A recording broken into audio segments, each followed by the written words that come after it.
Hi everyone, welcome to the Early Talker.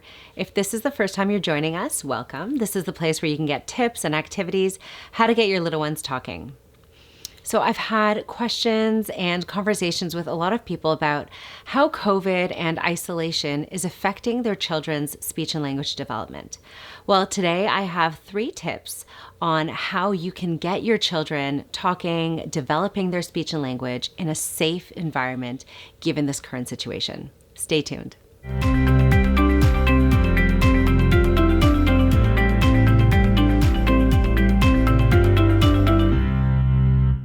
So today we're talking about the 3 ways that you can boost your child's speech and language given the current situation. Some people are in isolation, people are not really interacting with other families, and their children are oftentimes playing either alone or with their siblings.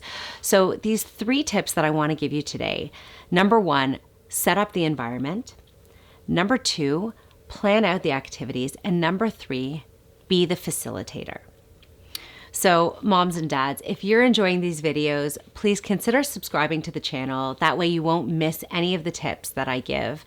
And comment below. Let me know what's working for you. Let me know what kind of things you'd like me to cover in these videos. So we know that children learn speech and language through play, imitation, and observation of other children. So what you would normally want to do is plan play dates with other kids and have your child interact with other children. But during this pandemic and during this period of isolation, it's very difficult to do that. Some people are completely isolated and their children maybe are only children, a first child, maybe they have some siblings, but it's not the same kind of interaction that you're going to be able to get from getting children together with other kids their age so that they can play together. So a great idea is to actually set up a Zoom or other teleconferencing type play date. And that does take a little bit of work on our part. We want to keep in mind these 3 tips that I gave you before. So we want to set up the environment. We want to plan ahead and plan out the activities and plan out the play date. And we want to be a facilitator for our child.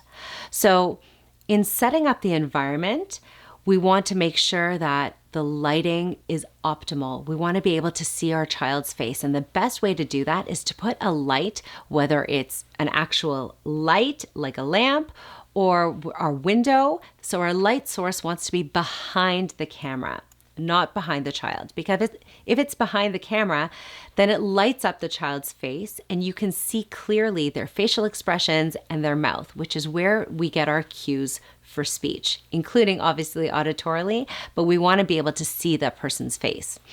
If you put light behind the child, so if you put the window in the background, it'll cast a shadow on the child's face and you won't be able to see their face as well. Plus, it's a little bit distracting to have that light source when you're looking through on the other side of the camera. The other thing we want to do is we want to make sure that we get rid of distractions.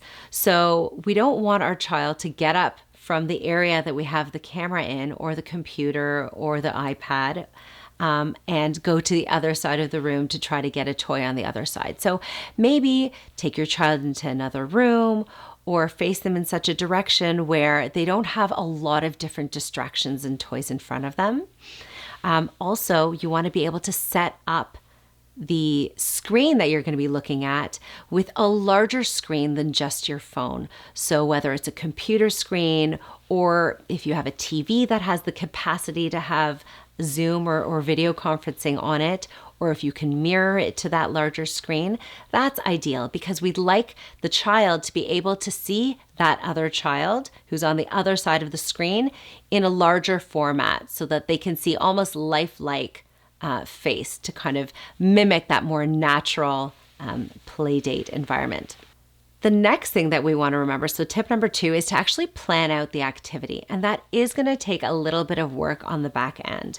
So you can call up your friend and arrange this play date with them. And what you can do is you can actually plan out the activities that you're going to be doing on that play date. So some great activities would be things that are maybe seated or in maybe a more confined area. So some sensory play is always fun with the little ones. Maybe put some paint in a bag, like one of those zip up bags, and you can seal them up and put them down on a table, and your child can trace or play like that. It's a very easy, non-messy, squishy activity that kids really like.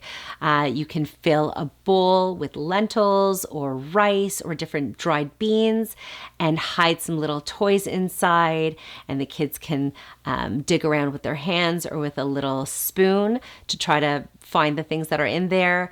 A farm set, or maybe some blocks or other building toys that they can put on the tabletop or right in front of them. It should be a toy or a set of games that your friend also has something that's similar, so that they can also set up their environment and plan out the activities in a way that the children are going to be able to mirror similar activities and maybe imitate the activity that the other child is doing. Another important thing in planning ahead is making sure that your child is not hungry or tired. Don't make these playdates during a time that they're usually fussy and maybe need a nap, and give them a snack ahead of time so that they can concentrate only on the game and activities that you have planned and not on their hungry tummies. If you have some great activities or toys that you really love, help out the moms and dads in this community and leave those ideas below in the comments. The third tip I want you to keep in mind, and this is the most important part for building language and speech, is to be your child's facilitator. So you definitely want to be sitting near your child. Obviously, if they're a younger baby, you have to be right there with them. And if they're a little bit of an older toddler, just be nearby. You don't have to hover, but do be nearby so that you can then interpret and add language to the situation. So if your child is playing and they're just really into the game, you can ask them questions or maybe add language to the situation. So if they have that kind of squishy paint activity in front of them, you can talk to them about squishing the paint. You can talk about what color they're making, maybe put in 2 different colors, red and blue, into that Ziploc bag, and then when they mix them together, you can say, look, you're mixing it together. You're making purple. Red and blue make purple. And try to engage with the people on the other side of the video.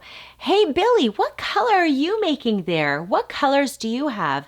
And talk to your child. Have your child try to look at the video and ask that other child a question. Engage with them. The same way that they would probably do it if they were sitting knee to knee. They'd grab over at the other child's paint or the other child's toy and try to engage with them. And that grabbing action would cause them to maybe look into each other's eyes because they're either happy that the other child is engaging with them or they're upset with them because they're taking their toy. But that's a very important social interaction and engagement, the ability to look down at whatever it is you're doing and then communicate with the other person by looking in their eyes and either saying that they're upset by crying or screaming or trying to pull away or using their words, or engaging and smiling and laughing and giggling. But either way, that engagement is very important. So try to facilitate that, again, by having that computer screen or that iPad screen closer to them. And by then using language to say, hey, look at Billy. What color is he doing? And, trying to engage with them in that way, trying to build that communication and that sense of play. As always, I really try to encourage that child-led play. I love when kids are able to choose which activity they'd like to do from a set of predetermined activities that you have set out, because you know what is going to be maybe interesting and appropriate for them. So they can then choose what activity it is that they'd like to do. And if your child chooses one activity and the child on the other video chooses a different activity, well, that might entice one or the other to change the activity and do whatever it is that the other child is doing. And because you've set up your environment so well and you've planned ahead, you have the same activities available to both children, and then they can start to learn and observe and mimic from the children that they are playing with over the Zoom. You're adding in language by talking about what it is that your child's doing, talk about what the other child is doing in the video as well, and adding appropriate language to that situation, talking about what they're doing, how they're doing it, and how the other children are talking as well. Thank you so much for joining me. I hope you found this video to be helpful. If you did, consider subscribing so that you don't miss out on any of the tips or activities that I'm going to be giving. Comment below, let me know what kind of topics you'd like me to cover, and tag the Early Talker on your videos and posts about how your kids are learning language and speech. Stay healthy and safe. Until next time.